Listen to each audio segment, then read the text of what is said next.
welcome on into Drinks with Binks. I'm Julie Stewart-Binks, and I'm so excited to have a guest today that's also one of my friends and a fellow Canadian, Jackie Redmond, host of NHL Network, MLB Network, and host of Puck Culture. Very excited finally to get you on the couch here today. I'm so pumped. Yeah. It's been a while since I've seen you just in general, so I was like, yes, we get to hang out. Yeah, it's like we've known each other, but like we haven't gotten to hang out a lot because Jackie's very busy. I'm not busy really a whole lot. So I'm just waiting for you to call me. No, joking. But yeah, so I want to have you on the show. You've had such an interesting career so far. You have so many different stories. You've been, all over the place, Canada and the US, and MLB, NHL, Sportsnet, The Score, and beyond. So we're going to dive into all that and more coming up. But as we do on Drinks with Binks, we like to drink. And disclaimer, it is in the morning right now. So even though we're dressed for a night out, but I know, I was like, I'm getting out my Ariana boots for JSB. Like, I'm going bold lip because you're bold. I'm glad you did too. That's what I was thinking. Because sometimes, like, we tell people to sort of just be casual, and I'm like, no. Like, we're dressing up. It's Christmas. It's fun. Yeah. And we are drinking what today, Jackie? Coffee. Well, a latte. But we have a nice little umbrella. Yeah, what's in the latte? Because it's a latte with almond milk. It's like very basic. Good. So your producers contacted, right, and asked what I wanted to drink, and I was like, well, I don't want to ask for anything too like crazy. And then it's like, that Jackie Redmond wanted to ask for something crazy, so. But yeah, it's just a straight up latte with some milk in it. I love it. Okay, so if you weren't working, because we know you have to work after this, what would it be? If I could get a Caesar in the United States, it would be a Caesar at this time in the morning. If I didn't have to go work later, that's what I would want. And everyone here says, oh, Bloody Mary is the same thing. Like, no, it's like, you are wrong. Literally not the same thing. Thank you. And good use of the word literally. Yeah, like that's actually not the same. The Clamato juice makes all the difference. Tell everyone, all of our American viewers and everyone working here who's American, what a Caesar is. So it's similar to a Bloody Mary, but it has Clamato juice in it. And in Canada, and especially Toronto, like anywhere that you go, you can get all these different extravagant type Caesars, and they're amazing. Yeah, because you can get like pickles and bacon and sausages. I had a lobster tail Caesar in Toronto once. There was a place there, I don't know if it's still there, called Rock Lobster, I think. And they had like lobster poutine and lobster infused into basically all of their dishes. But they had a lobster Caesar. It was a meal. It was good. Amazing. And they are very good if you're hungover. It's just like kind of wets the palate. Whatever that may be. Good for brunch. Yeah, good for brunch. Yeah. Well, we've got our almond milk lattes right now because we're basic bees. And where are we going to be drinking these today? Oh, yeah, that's right. Anywhere in the world. Bora Bora. Which, again, another basic. Yeah, well, that's the theme. Oh, wow. But look who at that. Doesn't want to go behind here? you? We are there in Bora Bora right now. Just the color of the water. I know. Have you ever been there before? No, that's why I want to go there. This is me going there. This is my... This is like as close as we're going to go because we're working all the time. That's great. Okay, so let's cheers. Nice little taste test. Great. Good. Thank you, Jen, our production assistant, for coordinating this today. Okay, and Jackie, what are we toasting to today? Like, what's something good going on that you're excited about in your life? That's a good question. I am going to toast to just new adventures, new beginnings. I'm kind of in this place in my life where I'm feeling very bold and sort of unapologetic about who I am. I know this is so end of year spiel right now, but whatever. That's where I'm at. So let's just cheers, to kind of owning your power and stepping into it, because I feel like that's where I am in my life. And I love it. Caring so much about opinions. And I feel like you definitely are somebody that is bold and fearless, and I like that Thanks. about you. So. Girl power on the show here today. All right. Step into your power, everybody. I know, and that's a good message. And especially as we end the decade and, we look towards 2020, and as I mentioned, all the different things that you've been doing in your career. You're now in the States. You mentioned you're Canadian. You're from Nova Scotia, which no one who works here would know where that is. You actually asked before we started filming, does anyone know where that is? And nobody even wanted to pretend that they knew. I think it's somewhere not in America. But anyway, so you've been in the States right now. How do you like living in the U.S. versus Canada? Like, what's the transition been like? When I first moved here, I expected it to be the same. I was like, we're neighbors. We're very similar. We're both in North America. People might be a little more mean. I don't know. Like, yeah, that's like the stereotype. I actually think New Yorkers are super nice. I actually think they're nicer than Canadians. Ooh, hot take. Bold and they're candid and tell you what they think. But yeah, so I didn't really expect it to be that different. But you do come here and you're like, oh, it is a bit of like a different culture here. Everything's so fast paced. Everybody's not afraid to share their opinion. And I think that's probably the biggest difference. And the portion sizes are massive. Yeah, that is for sure. Yeah, like it's a real meal here. It's a lot. Yeah, but you get used to it and then you eat it all. And then you have obesity like everyone here. Anyway, but what do you miss about living in Canada? So aside from the Caesars, I miss a lot of Canadian food items. Yeah. I just miss being close to home, you know? I miss watching, hockey night every Saturday just because it was such a tradition for me. I can still watch it here, but it doesn't feel the same. Yeah. And now it's not the same at all because Coach's Corner is no more. So I just miss the people and sort of the just the food and just basic stuff. Yeah, well, there are cultural differences, and people, when they go to Canada, especially when the Raptors were in the playoffs last year, they realize, oh, the leading stories on the news are hockey. Yeah. And yeah. And hockey after that. And that's not what it's like down here. And that how much hockey is such an important part of the culture and growing up and just our pastimes. And you mentioned Hockey Night in Canada, and it's like, even if you didn't play hockey or work in it, like you innately know everything about it. Oh yeah, it's almost impossible not to unless you grew up without a television or a radio and just weren't exposed to it. But it's so ingrained in who and what Canadians are that it's weird to come here and it's not as important. Like my first couple of weeks at the network were at the same place as MLB Network. So a lot of people on the baseball side were like, so hockey, like how do you know so much about hockey? Like that's weird. And I was like, no, it's our football. That's why. Like we just are raised in an environment where it's just everywhere. So, and I think some people here are kind of surprised when it's like, oh, why would you pick hockey? Like, why do you like that? Why do you want it? It's like, that's our crack in Canada. Like, that would be like, Canadian being like, why do you like football? It's like, that's just like what we've grown up with in America. Yeah. It's like when you get the question, like, so what was the moment that you got into hockey? And I always tell people there was no moment. There was no game that I went to or specific time in my life. It was just always there. It was just always as far back as I can remember.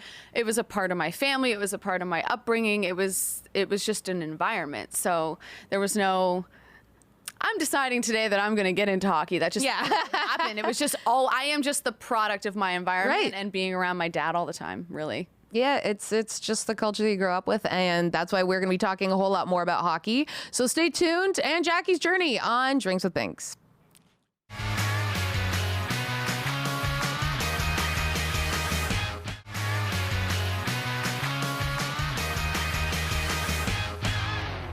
In New Orleans, we'll get a chance to see the two highest scoring teams in the NFL from this past season go head-to-head. The Saints averaged 32 points per game, while the Vikings averaged 29. The last time the highest scoring teams faced each other in the NFC Championship game was 1994. That game saw the 49ers and Cowboys combine for a total 66 points. Whoa, that is baby Julie. Welcome on back to Drinks with Binks. We got Jackie Redmond from NHL and MLB Network, and that was a little clip of I don't even know what when there's a. Okay, so I interned at a network called The Score, which you ended up working at. Yes. But this was a clip from an audition that I sent in a tape for, drafted The Score's search for Canada's next sportscaster. I did not make the cut, but someone who not only made the cut and won the competition is Miss Jackie Redmond. Woo!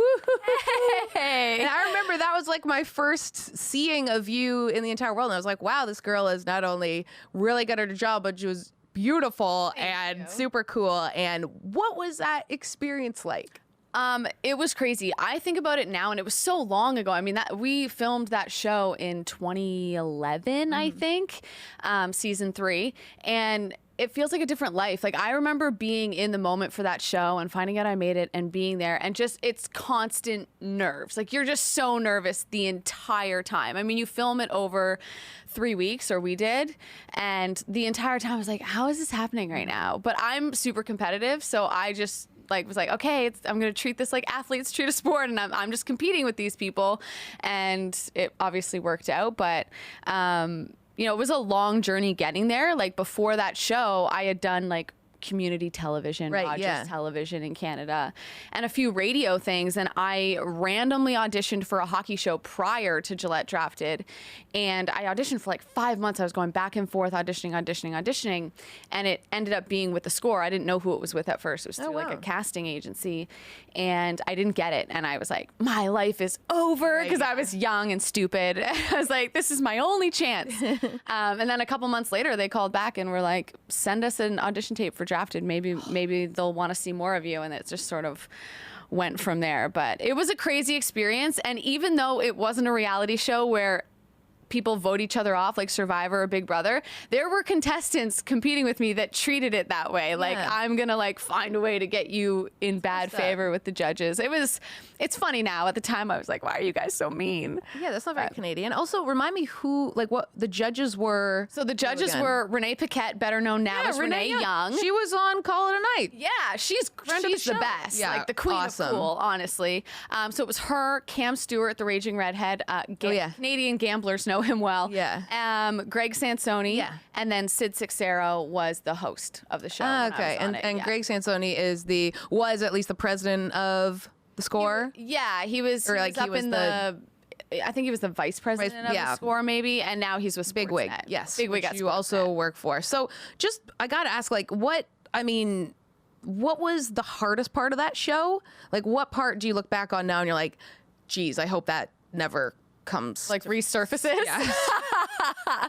Like, you have a job interview on TV. That's a nightmare status. Well, the first challenge, so this is how it works. You would get your challenge, everyone would do it, and then they would deliberate, you'd come out, and the judges would crown a winner of the challenge, and you would get immunity from the next challenge, and then they'd have a bottom three and vote someone off. So first ever challenge is a teleprompter read, but you have a partner, so you have to like walk, do a camera turn, wait for your partner, then go again on yours, walk again. Lots of turning and like things that honestly that doesn't happen. It really doesn't happen very often, except in like funny movies where they're doing like a cheesy like walk and talk and turning, and anyways. So that was the challenge, and it was the first one. So obviously it's first impression time.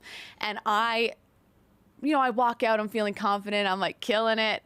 And then I just keep reading thinking I'm crushing it, but I was supposed to turn. So it's just profile of me and I'm speaking to the wrong camera. And then I realize it, about, I don't know, it felt like a minute, but like 10 seconds in. And I'm like, I just laugh. I'm like, oh, I laugh, turn to the right camera, keep going. So I thought I was like getting sent home day one.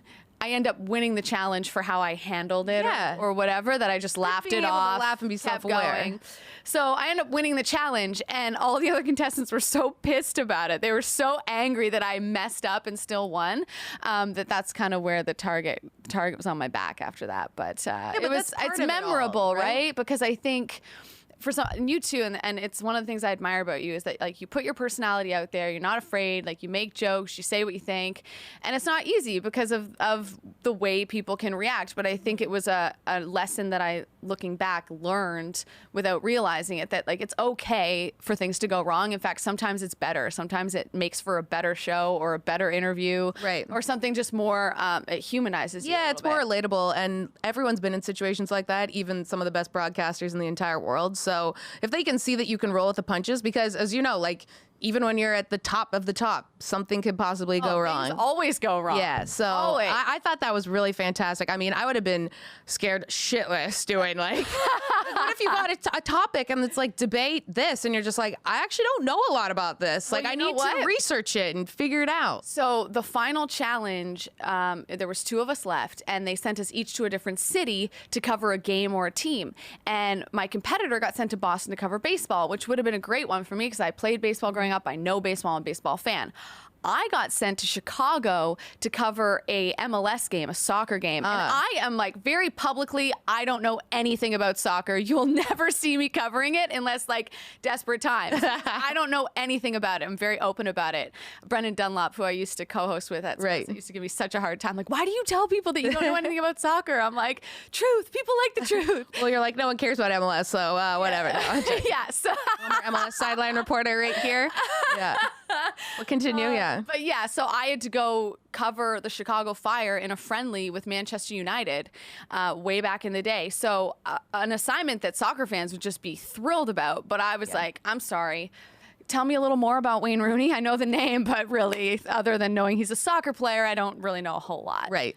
So that was terrifying. And I didn't do better than him in that challenge, but you won. My overall body of work was better. So even if you didn't do very well in that challenge, they were still it was a part of it. Got it? And it was still a part of it, but at that point we had done 10 different things, so it was kind of like your whole body of work is versus the other person's whole body of work. So I just did better overall. But he had a better segment than me. Yeah. Well, whoever that guy is now, he's an absolute nobody because we got Jackie Redmond here on Drinks with Binks, and we're gonna dive into more of Jackie's career with the NHL Network, MLB Network, and puck culture next.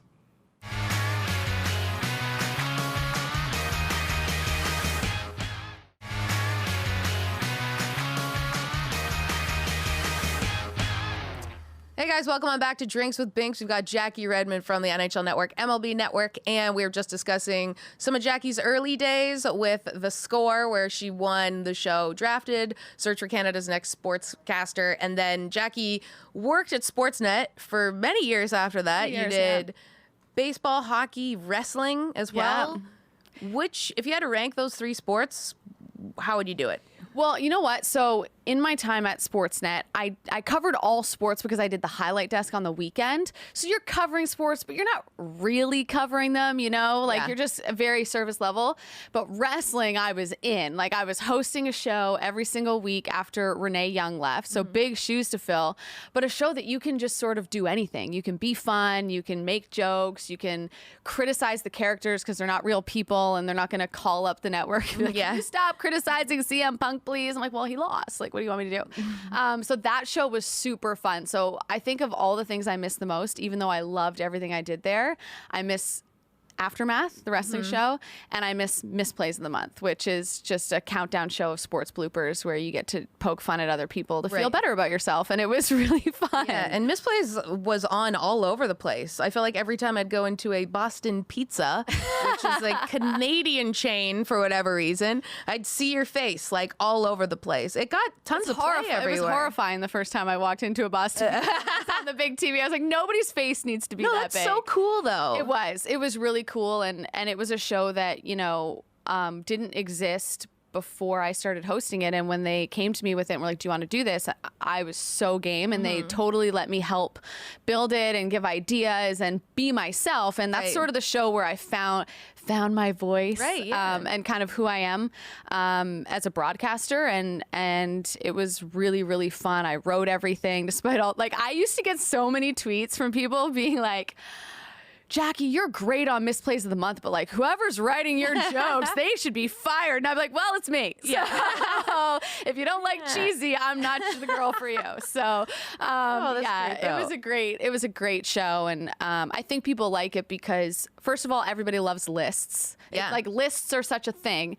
And everybody likes bloopers. It's easy viewing. You don't have to think. You can just watch people mess up and have a good time. It's not going to be polarizing in any way. It's just good old-fashioned shenanigans. Yeah. And what I like, and you mentioned this about finding your voice, but even back to the Drafted show, like you've always championed being yourself and kind of like being the same person on air, off air, and not only do you report, but you anchor, you show personality, but it's like the same person through all these different things. Thanks. What was, so nice. I'm just stating the facts.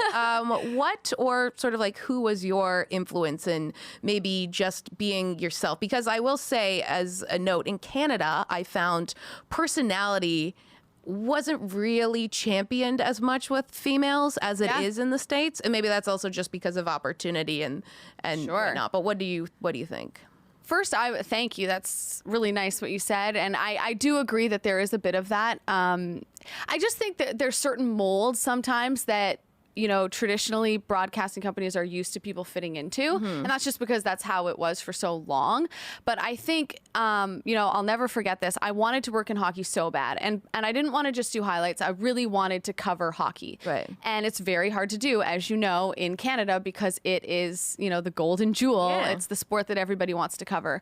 And I remember very early in my career, somebody saying about me that was in a position where they could, you know, put people in places to cover hockey, that I don't stay in the box enough. Like, she's cool and she's great, but she doesn't stay in the box. That was like the feedback quote I got from someone, and I never ever forgot that. And I remember calling my dad, and this was after I had won drafted and had done some things, and I remember my dad saying, listen, you got into this because you genuinely love it. You played hockey, you loved hockey growing up, and now you're trying to make a career of it.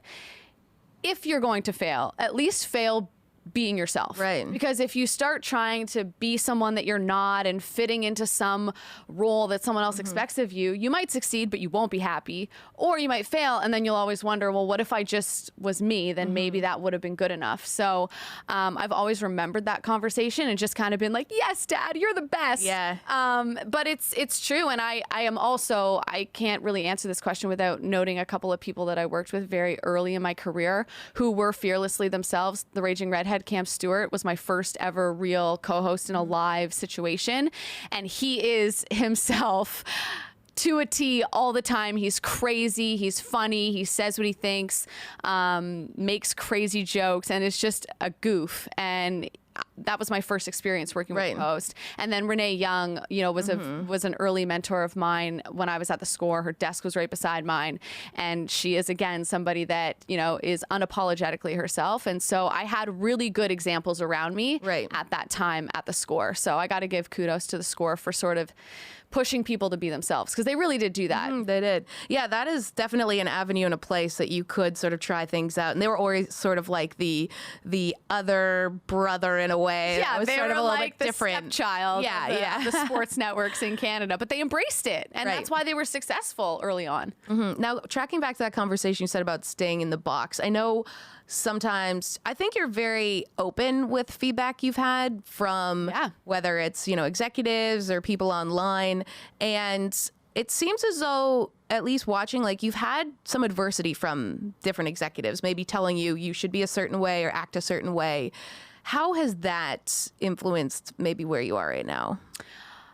That's a really good question. I think, you know, I'm sure you've experienced similar conversations in your career, and I think they happen to everybody. I think they happen to men too. I think that, you know, there's just a certain standard that certain networks or certain places have for the shows that they're hiring for or casting for. But I think for me, I just can't help myself. Like, when I get on camera and I'm doing a show and I'm passionate about something, I'm just too passionate to fake it or to be something that I'm not. And when I was starting out, I think I went through a phase where I tried to be the traditional host or the traditional person. And honestly, I sucked. I didn't think I was good. I thought I was awkward, and I was uncomfortable. And so over time, I just kind of said I was going to go for it. And I was fortunate that I had shows like Miss Plays of the Month, like Live at the Score, like Aftermath, where that was embraced to a certain level. But it's crazy how things work, because I wanted to cover hockey for so long, and before I was undrafted, I was auditioning for a hockey show, and they told me, you know, you're just really young, you don't have a lot of experience, I just don't think you're ready for this. And then 6 years later, I'm auditioning at NHL Network, and I get a show where it's 2 hours, and we get to pitch segment ideas, we get to kind of have conversations, be ourselves, embrace our personalities, put our opinions out there. And it took me a while to get there, but by being myself, I don't think I would have had that opportunity in the end. I don't think I would have been someone where they're like, you know, we want someone with personality for the show. We want to inject some personality here. I don't know that I would have been the right fit for that show. Right. So I think it all worked out in the end. And I don't know if I would have been able to, you know, preach and do Feisty Friday, you know, on Hockey Night in Canada. So I don't know. Hey, I mean, that's kind of, I guess, what Don Cherry was doing for many years in a different way. But that's another story for another time. We've got a whole bunch more Jackie Redmond coming up on Drinks with Binks. Stay with us.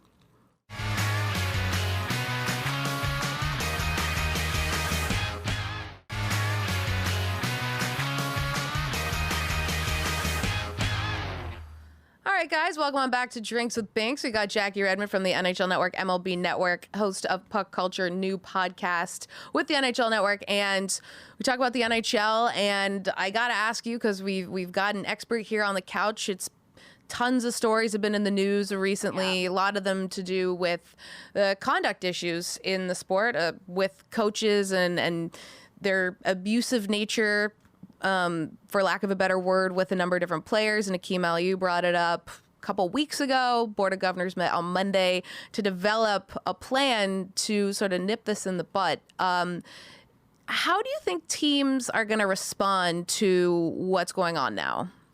Well, hopefully positively. You know, it's been a really heavy couple of weeks covering hockey because, you know, we don't get into the industry to talk about, you know, horrible things like abuse and racial slurs. So it's been a tough couple of weeks covering it, but I will say I don't think change happens without conflict, and someone had to speak up, and Akeem, you know, chose his time to do that. And I think it's forcing people to have those conversations that maybe they would either be afraid to have in the past or just feel uncomfortable having. And sometimes people need to be uncomfortable. And I think it's good that we're uncomfortable right now, because I think, you know, maybe we don't have this code of conduct implemented without this stuff happening. So, you know, it's unfortunate that these things have happened, but I think it's also more important that we address them, accept that they have happened, and that those are probably not the only instances that have happened. Right. Not just in the NHL. I just mean across the board, you know, minor hockey, minor sports. So in a weird way, it is positive that this is all happening, but it certainly is not fun to cover. And it's disappointing to hear that in 2019, there are certain individuals that still, you know, behave in a way that just isn't kind. So. Yeah, you mentioned covering it. How is that from your vantage point, like working with the league's network? Hard. Not easy, right? I mean, our network is to promote the game and to promote the positive aspects of the game. But we're also journalists, and we can't pretend that things aren't happening just because we work at NHL Network. And so, you know, we're careful about how we cover it, but we're honest. And you know, the good thing about the people above me at NHL Network is that they want us to cover the stories, and they want us to give the people the proper news without, you know, any bias. And honestly, in a situation that extreme, like with Bill Peters and Akeem Aliu's allegations, it would be stupid to not be totally transparent about what was happening anyways, because viewers aren't dumb. But it's hard. It's really hard because you know these people. I've interviewed Bill Peters. Bill Peters, early in my career, I cold called him when he was an assistant. I believe it was in Detroit. And he called me back, and he was really, really kind to me. So, you know, do I want to kind of go on television and bury someone that was good to me? No, but, you know, you have to do what's right. And in that case, that was the story, and so you go with it. Do you think that some of these coaches that have been either, you know, accused or been confirmed that they've had this kind of behavior will coach again in the league? Ooh, that's tough. I don't know. I think it depends how they handle the situation. I believe in second chances. I believe in forgiveness. I believe that some people, as crazy as it sounds, don't know sometimes that what they're doing is wrong, which sounds crazy to say in this circumstance, but it's a learning opportunity for people like Bill Peters. If he coaches again, I think it would be hard. I think it'd be very difficult for him to get to a place where a team would feel comfortable hiring him. But I do believe in second chances and that people can change for the better. So hopefully for him, that's what he's doing. And maybe he's sort of doing some self-assessment about his beliefs and his behavior and the way that he treats people. And hopefully this is a big learning moment for him, because I know it's a big learning moment for the game. That's for sure. Yeah, definitely. And you mentioned Bill Peters, also Mike Babcock and Mark Crawford were other coaches that have had conduct issues just based on the stories that have come out. Do you think that this is like, how much more prevalent do you think that this issue is still ongoing right now in today's NHL? In terms of that type of behavior? Issues, yeah. I'm sure it's there. I think part of this, in terms of, I want to remove Bill Peters from the situation, because his situation is very different, obviously, than Babcock's treatment of players and the way, you know, his motivational tactics, we'll call them. From that standpoint, in terms of guys like Mike Babcock, I think that is sort of a representation of just a culture shift and a culture change. I think, you know, in Babcock's days, kids were parented different too. You know, 30 years ago, spanking was normal, and you know, being punished that way and brought up that way was normal. So, you know, being hard on your kids, I don't think it's like that anymore. I think we've evolved as a society, we've evolved as parents, we've evolved as people, I hope. So I think it would be naive to think that there's not someone else that still has old school, you know, coaching tactics. But I'm willing to bet that over the last couple of weeks, reading about things that have come out, people might think twice before, you know, trying to manipulate a player in a certain way to get performance out of them, and are probably thinking about ways to just have a real conversation with another human and treat players like equals, because that's what they are. Yeah, I know. I've been around a couple of coaches who hopefully they're probably thinking like, hope my name doesn't come out. Now, the NHL is... I've worked with directors, but early in my career, I remember working with a director that he wasn't like physically abusive or anything, but he would scream at us. Like, I was a camera operator, like, you know, like zoom in on the onions. And if it like wasn't fast enough, he would like berate me after. My God. But like, you know, I just think times are changing, and I think, you know, it's old school, new school. Yeah, and hopefully that guy doesn't work wherever you were working. He was a nice guy, just in the heat of the live show. I think you're too nice, Jackie, on some of these monsters. In the heat of the show, he was just very like, get my shot. And I was like, I'm 19. I don't know. Like, I don't know what I'm doing. Well, luckily you're no longer working there. And I do have to pay tribute to the NHL has done a really good job, as you mentioned, in sort of policing this behavior with the Board of Governors coming out with the 4-point plan, and also just being inclusive in general with hockey is for everyone, the different pride nights. Huge hockey is for everyone. Yeah, and these are things that, because hockey isn't the biggest sport in America, we don't necessarily see these come to the forefront. What's something that some of the major sports here could really take a lesson from what the NHL is doing? Well, I would say that hockey is for everyone is it really illustrates that in what it does. You know, it's not one night, it's all year. There's different months celebrate different things and include other people. So I would say that other leagues could embrace just the celebration of people, because we're all different. We all have different interests. We all have different lifestyles, and hockey is for everyone embraces that on every level, whether you're male, female, doesn't matter what color you are. It doesn't matter what your sexual preference is. It really is for everybody. And, you know, on our show, NHL Now, weekdays 4 to 6, you know, we actually highlight some of the initiatives that people are doing. So we actually bring people from behind the scenes, the producers, the individuals that sort of meet the teams and things that are going on, and we put a spotlight on them. So it's not just something that's, you know, happens in one arena and is only covered regionally, and, you know, it's one day and it's an article. We highlight all of that stuff on our show as well. And I've, you know, been brought to tears like more than once doing those interviews. So I would say that it's that just, you know, not just have the initiative and then it's there and it's on your website and there's a tab, but to actually showcase it on networks like NHL Network. Yeah, well, you must be pretty proud working for a league and a network that is doing so many good things and policing things when they aren't right. And we have a whole lot more coming up with Jackie on Drinks with Binks. Stay tuned.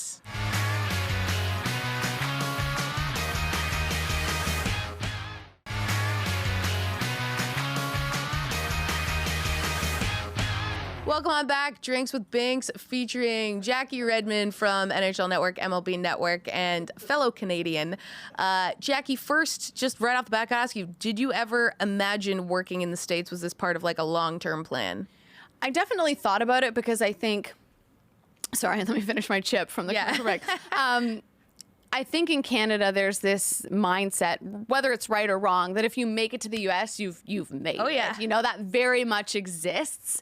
And so, you know, the competitive part of me always was like, I wonder if I can make it to the United States. Like, that would be so cool to work in LA or a New York or, you know, whatever it was. I never thought in a million years I'd be coming to the States to cover hockey. But that's my number one sport. It's what I've always wanted to do. So it worked out that they kind of came together. But I remember when you were on FS1 and I was still in Canada, you know, grinding away, trying to get opportunity. And I was like jealous on a level. I was like, oh man, honey. Like lots to be jealous of when I was on old FS1. You've done a lot. And so I was watching you. You're like out in LA, like great hair, perfect makeup. And I was like, oh man, Times have changed. So Hollywood. So Hollywood. I did lean into Hollywood quite a bit. I remember Jay and Dan were like, from TSM, were like, Binksy, no one's embraced Hollywood more than you because I became a real LA douchebag. But so, I'm happy to say. What is LA like, by the way? I have not spent a lot of time there at all. I mean, it's the weather. It is Hollywood. You do kind of drink the Kool-Aid. And I recognize when I started putting going to parties and being on red carpets and being around who's who versus like who I was as a person. And I'm like, that's not you, Julie. Like, that's not who you grew up. Right. I would date people just being like, oh, that's cool. Not like, I like this person. So then my Instagram's about to get a like, bump. oh my God, this is so cool. Am I attracted to this person? Do I like them? No, but wow, they're cool. Like, that's an LA mindset. Anyway, this interview is not about me right now. This is about you.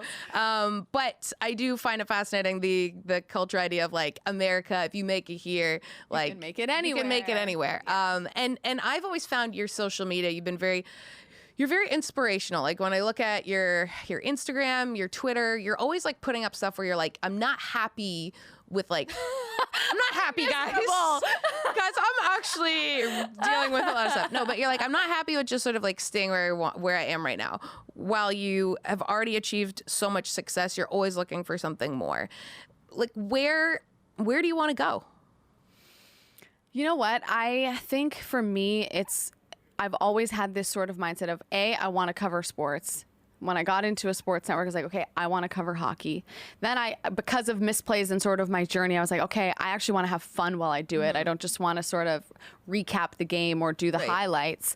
So it's evolved that way in terms of my specific goals, but I've always had this underlying desire to just be like, how far could I take this? Like, how big could I go, you know? I think, you know, having your own show, having a show that mixes for you, it's comedy and sports, I think is super, and drinking, I think is really fun. I made it, kids. Yeah, I'd say that you did. I mean, listen, just being able to come, I wouldn't say that everybody that works in television shows up to a show where they have fun and they like what they do. You appear to be somebody that does, and I think that's called acting. Jokes. Okay, keep going.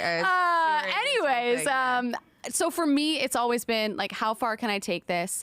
But also, you know, how can I be different? How can I change what it means to be a woman in sports? And I know that sounds like such a answer, and that's just such a cool thing to say right now. But I said something on Gillette Drafted a long time ago that I still believe to this day, and it was, I don't want to be a girl that just throws to a panel. I want to be on the panel. I want to be a part of the conversation. I want to be a part of the game. I want people to think hockey and think Jackie Redmond, you know, she's great. Her show's great.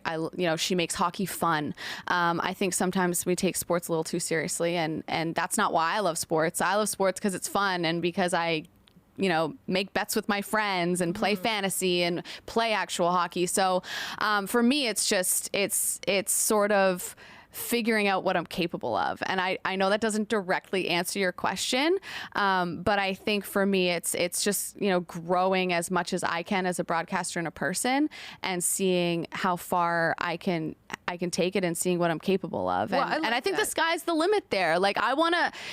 This is going to sound like such a douchebag answer, but, I want to be somebody that has a lot of different things going on and doesn't just stand for hockey, but, has a show, but is, on a fitness journey that's out there. I want to write a book one day, like a novel, not like a book about me, but an actual novel. Like, what would you want to write it about? I already have my idea, but I don't know if I can share it. But it's like, it would be a love story. Ooh. So I've actually started working on it. I know nothing about writing a book or a screenplay, but I've just like started making starting notes. is the first thing that you got to do. Yeah. A lot of people don't do that. But you do so many different things. You like always are having some kind of like vlog or podcast, or like you do a lot of stuff in your extra spare time that you aren't getting paid for. You must be exhausted. Yeah. Yeah, I'm tired. And now I have a great job. It's like I have a great job, and I have these, I've really wanted to dive into the YouTube space a lot over the last few years. I've attempted it multiple times and never been consistent with it because I don't have a lot of time, but it's a space that I'm very intrigued by. I mean, I see teenagers making millions of dollars there and they're just living their lives. I'm like, I want to live my life. Coming for us right now. Yeah, so. I know. I was like, I want to live my life on YouTube. So I'm super just curious about that space. And one thing that I've grown to love in this business is not just hosting a show and being, putting on a show or whatever.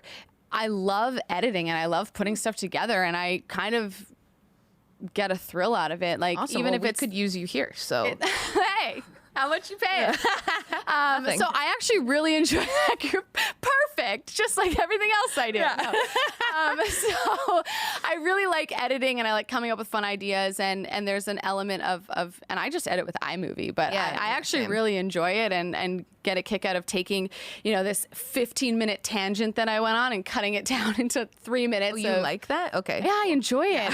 I'm like, like you can make things funnier when you edit. I'm not funny like you. I just like try to have fun. I'm just fun. That's what I always say. That I was like, I'm not funny. I'm just like to have a good time. Yeah, like I'm just enjoying myself. You are funny. I'm not funny. You're funny. No. Let's not get into that. Anyway. But what was the question again? I just want. Yeah, I know. What are we doing right now? I want to write a book. Okay. Well, that's great. And I am tired. Yeah. I'm tired. I'm tired. And then, honey, okay? The busiest point of my life, I somehow magically get a boyfriend. I was like, why is this happening now? Who lives in Nova Scotia? Yeah. Again, no one knows where that is, but at least Jackie knows because that's where her boyfriend lives. He is real. He's real. He's a real live boy. Okay, we got to go to break. We'll be back with more Jackie Redmond next. Drinks with Binks.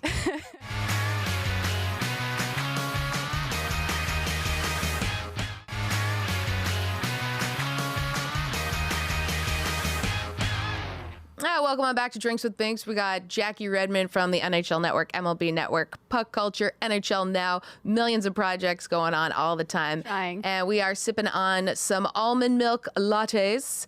Disclaimer, it is Thursday morning, not Friday night when you're watching it live. Hi, Mom. All right. So, hi, Dad. He's for sure watching. He probably follows you on all your 1,000% watching it live. Okay, so I want to ask you, on social media, you are...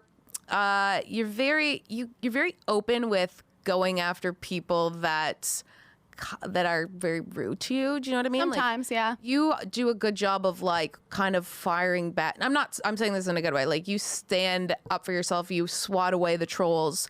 And there are a lot, as female broadcasters, we get a lot of awful stuff thrown at us every day. How have you gone about dealing with it? You know what? I've tried to be a little lighter in my approach with it. Now I know the best thing to do is to ignore it and pretend it's not there, but I am human, and every once in a while you're having a bad day or something's not going great and someone says something to you and it almost catches you off guard and it affects you. I mean, you know what it's like. Mm-hmm. And I think too, a couple of years ago, I really went through a hard time in my life where, people were talking about me a lot, about things that they didn't know. And it was really infuriating and frustrating, having people have this conversation about you like they know more about your life than you do, and sort of, throwing stones at you. And that experience, as difficult as it was, I think taught me that at some point, you just have to know your truth and know that the people that care about you and love you, know what's real and what's not in that scope. But as a whole, for me, I think it taught me that, it's okay to stand up for yourself. It's okay to speak up and put someone in their place when they're being inappropriate with you. And I don't do it all the time, but every once in a while, I just want to show that I do have a backbone, and I'm not just going to stand by while people, say horrible things that they would never say. I've never, it's funny. I have never had someone come up to me in real life and be like, that outfit you wore on the show today was horrible. Yeah. Or, you suck. Or, you know, get back in the kitchen or like whatever. Like I've never met a hater in real life. It's really weird. Yeah, that's because these people just hide behind their keyboards. So. And I just think too, there are certain moments.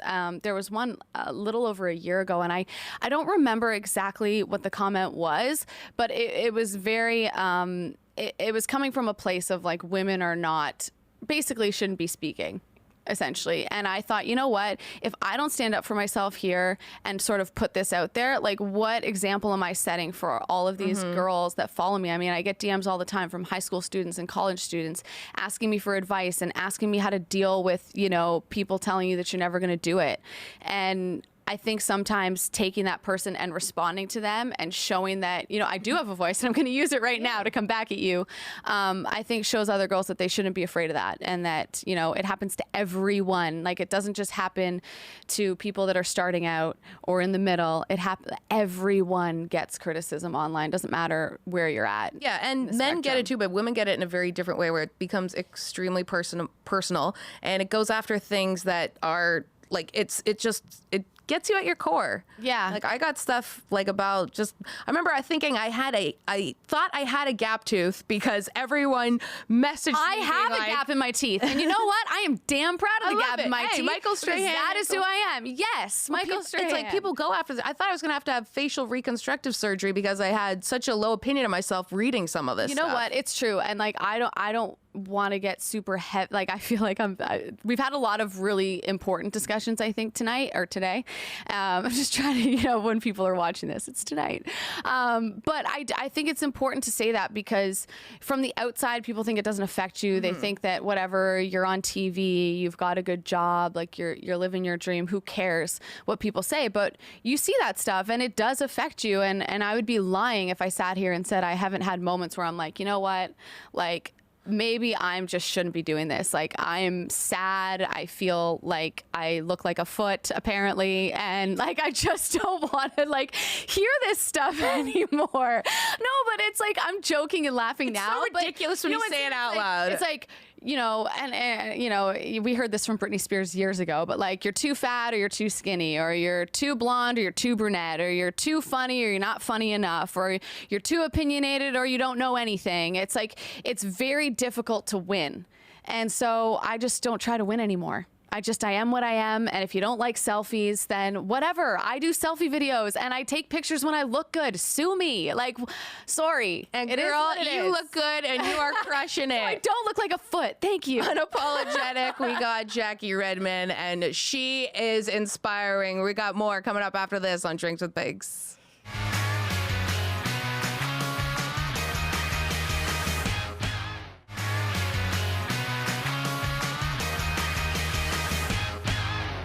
Hey guys, we've been having a great time drinking and binking with Jackie Redmond from the NHL Network, MLB Network. She also has a podcast, Puck Culture. You can see her on NHL Now, 4 to 6 p.m. Eastern on NHL Network, as well as everywhere on social media, Instagram, Twitter, 12 Days of Fitness.